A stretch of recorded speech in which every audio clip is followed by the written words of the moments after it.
Lawrence Bishnoi gang के कुख्यात gangster दीपक boxer को मैक्सिको से गिरफ्तार कर दिल्ली पुलिस अब वापस हिंदुस्तान लेकर आई है।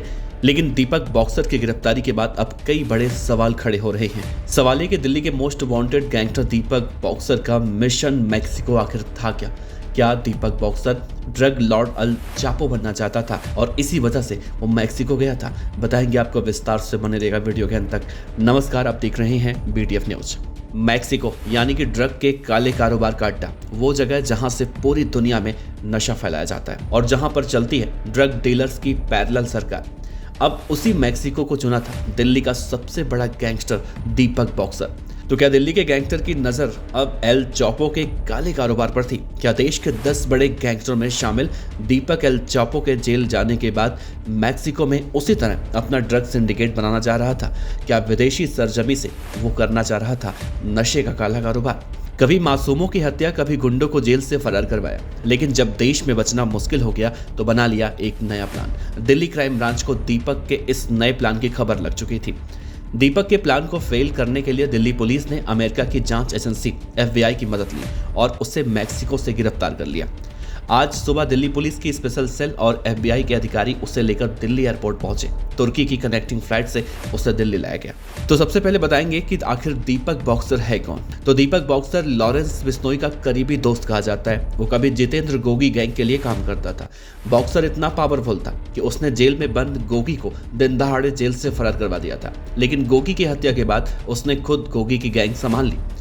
दीपक बॉक्सर दिल्ली पुलिस का मोस्ट वांटेड तब बना जब उसने दिल्ली के 2 लोगों की गलत पहचान होने की वजह से हत्या कर दी थी। इसके अलावा उसने एक बिल्डर अमित को 1 करोड़ रुपए की वसूली के मामले में मौत के घाट उतार दिया था।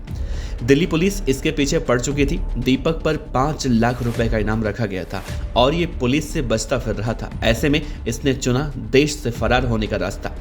दीपक बॉक्सर ने रवि एंटल के नाम से फर्जी पासपोर्ट बनवाया और दुबई होते हुए मैक्सिको पहुंच गया। मैक्सिको जिसे ड्रग के काले कारोबार का अड्डा कहा जाता है। मैक्सिको में छोटे बड़े कई ड्रग सिंडिकेट काम करते हैं जो दुनिया भर में इस ड्रग को सप्लाई करते हैं। इन सब में सबसे बड़ा सिंडिकेट है जोआकिन एल चापो का, जिसे ड्रग लॉर्ड के नाम से जाना जाता है। नवभारत टाइम्स की एक रिपोर्ट के मुताबिक एल चापो बेहद गरीब परिवार से था, लेकिन ड्रग्स के धंधे में उसने ऐसा खेल खेला कि बहुत ही कम सालों में उसने अपने कारोबार को $1 अरब से भी ज्यादा बढ़ा लिया।